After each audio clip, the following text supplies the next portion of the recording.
31 दिसंबर 2024 प्रातः मुरली। ओम शांति।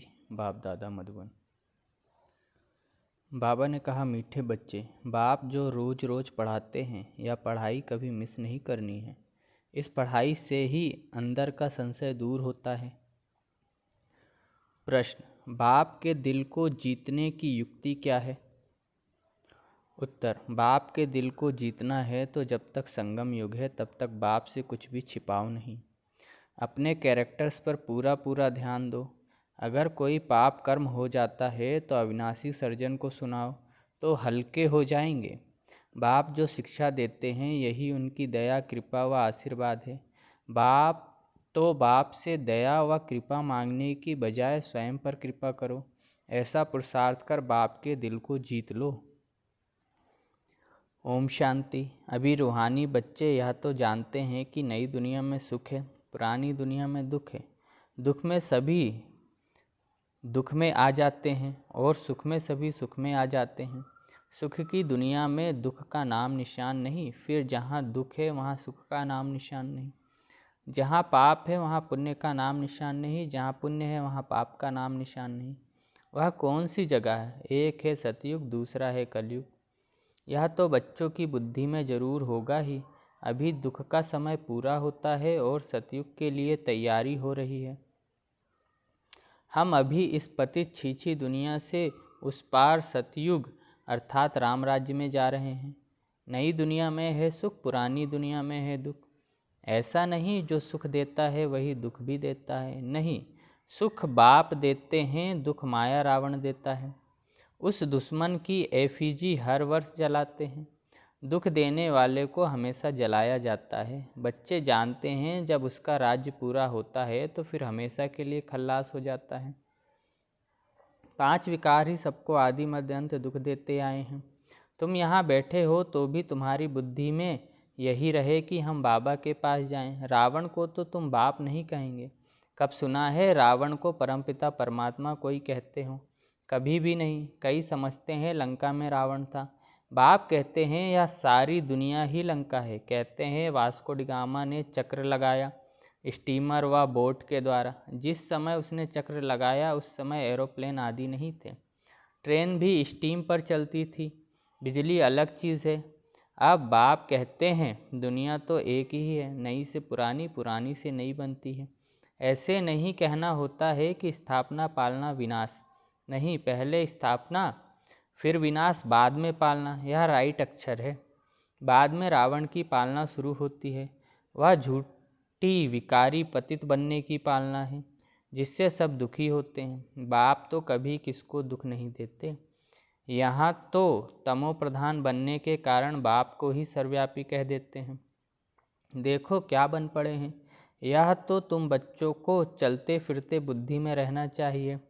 है तो बहुत सहज, सिर्फ अल्फ की बात है। मुसलमान लोग भी कहते हैं उठकर अल्लाह को याद करो। खुद भी सवेरे उठते हैं, वह कहते हैं अल्लाह व खुदा को याद करो। तुम कहेंगे बाप को याद करो। बाबा अक्षर बहुत मीठा है। अल्लाह कहने से वर्षा याद नहीं आएगा, बाबा कहने से वर्षा याद आ जाता है। मुसलमान लोग बाप नहीं कहते हैं, वह फिर अल्लाह मियाँ कहते हैं, मियाँ बीवी। यह सभी अक्षर भारत में हैं। परम पिता परमात्मा कहने से ही शिवलिंग याद आ जाएगा। यूरोपवासी लोग गॉड फादर कहते हैं। भारत में तो पत्थर भित्तर को भी भगवान समझ लेते हैं। शिवलिंग भी पत्थर का होता है। समझते हैं इस पत्थर में भगवान बैठा है। भगवान को याद करेंगे तो पत्थर ही सामने आ जाता है। पत्थर को भगवान समझ पूछते हैं। पत्थर कहाँ से आता है? पहाड़ों से। पहाड़ों के झरने से गिरते गिरते गोल चिकना बन जाता है। फिर कैसे नेचुरल निशान भी बन जाते हैं। देवी देवताओं की मूर्ति ऐसी नहीं होती है। पत्थर काट काट कर कान, मुंह, नाक, आँख आदि आदि कितना सुंदर बनाते हैं। खर्चा बहुत करते हैं। शिव बाबा की मूर्ति पर कोई खर्चे आदि की बात नहीं। अभी तुम बच्चे समझते हो हम सो देवी देवता चैतन्य में खुद बन रहे हैं। चैतन्य में होंगे तब पूजा आदि नहीं होगी। जब पत्थर बुद्धि बनते हैं तब पत्थर की पूजा करते हैं। चैतन्य में है तो पूजा है, फिर पुजारी। चैतन्य में है तो पूज्य हैं, फिर पुजारी बन जाते हैं। वहाँ ना कोई पुजारी होते, ना ही कोई पत्थर की मूर्ति होती। दरकार ही नहीं। जो चैतन्य थे उनकी निशानी यादगार के लिए पत्थरों में रखते हैं। अभी इन देवताओं की कहानी का तुमको मालूम पड़ गया है कि इन देवताओं की जीवन कहानी क्या थी। फिर से वही रिपीट होती है। आगे यह ज्ञान चक्षु नहीं था तो जैसे पत्थर बुद्धि थे। अभी बाप द्वारा जो ज्ञान मिला है, ज्ञान एक ही है परंतु उठाने वाले नंबरवार हैं। तुम्हारी रुद्रमाला भी इस धारणा के अनुसार ही बनती है। एक है रुद्रमाला, दूसरी है रुंडमाला। एक है ब्रदर्स की, दूसरी है ब्रदर्स और सिस्टर्स की। यह तो बुद्धि में आता है।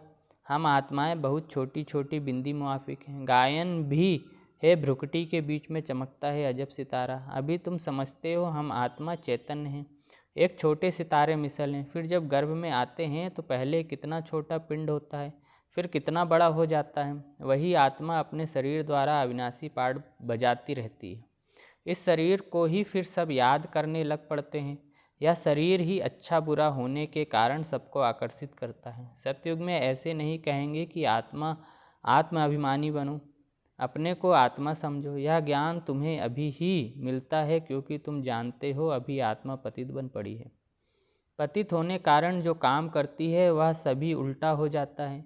बाप उल्टा काम कराते हैं, माया उल्टा काम कराती है। सबसे उल्टा काम है बाप को सर्वव्यापी कहना।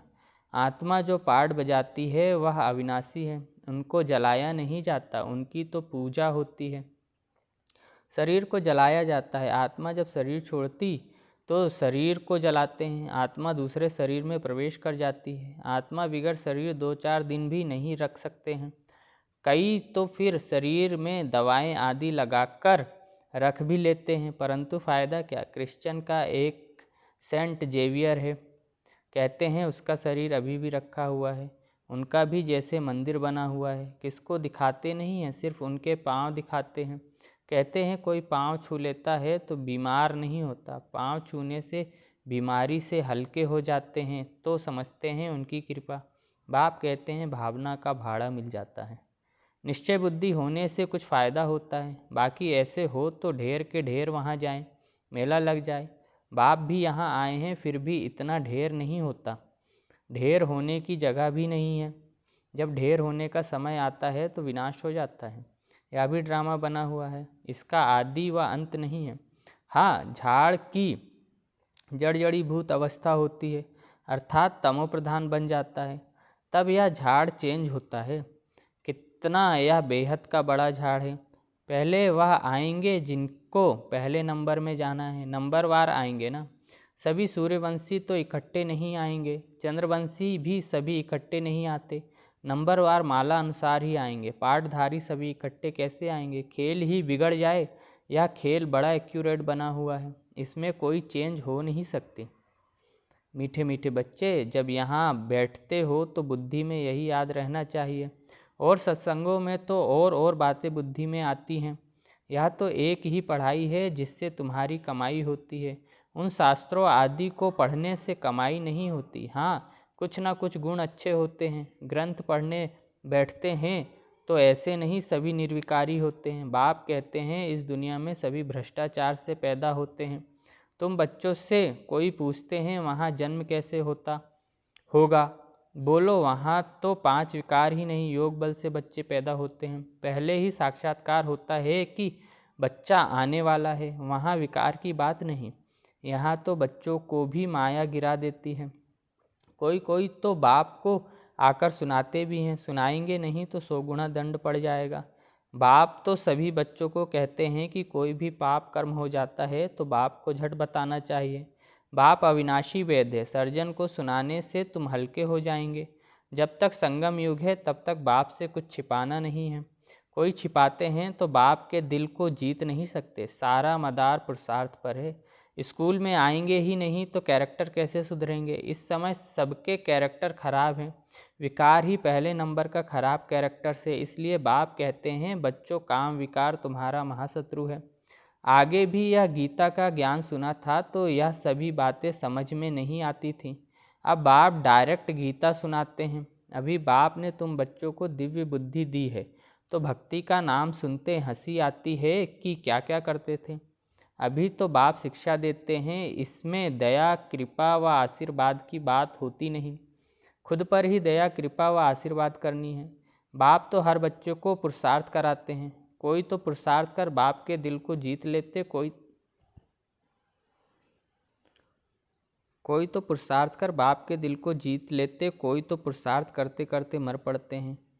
बाप तो हर बच्चे को एक जैसा ही पढ़ाते हैं, फिर कोई समय ऐसी कोई बातें निकलती हैं जो पुराना संशय ही उड़ जाता है, फिर खड़े हो जाते हैं। इसलिए बाबा की पढ़ाई कभी मिस नहीं करनी चाहिए। मुख्य है बाप की याद।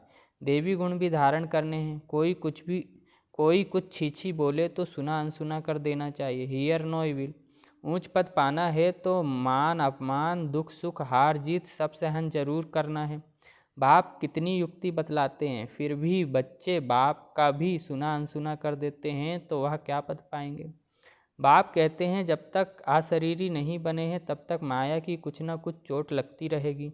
बाप का कहना नहीं मानते तो बाप का डिसरिगार्ड करते हैं। फिर भी बाप कहते हैं बच्चे सदा जीते जागते रहो और बाप को याद कर ऊंच पद पाओ। अच्छा, बाबा याद प्यार दे रहे हैं। मीठे मीठे सिकिलधे बच्चों प्रति माता पिता बाप दादा का याद प्यार और गुड मॉर्निंग। रूहानी बाप की रूहानी बच्चों को नमस्ते। मुझ रूहानी बच्चे की रूहानी माता पिता मम्मा बाबा बाप दादा को याद प्यार गुड मॉर्निंग और नमस्ते। शुक्रिया बाबा, शुक्रिया आपका पद्मा पदम गुणा, शुक्रिया। धारणा के लिए मुख्य सार।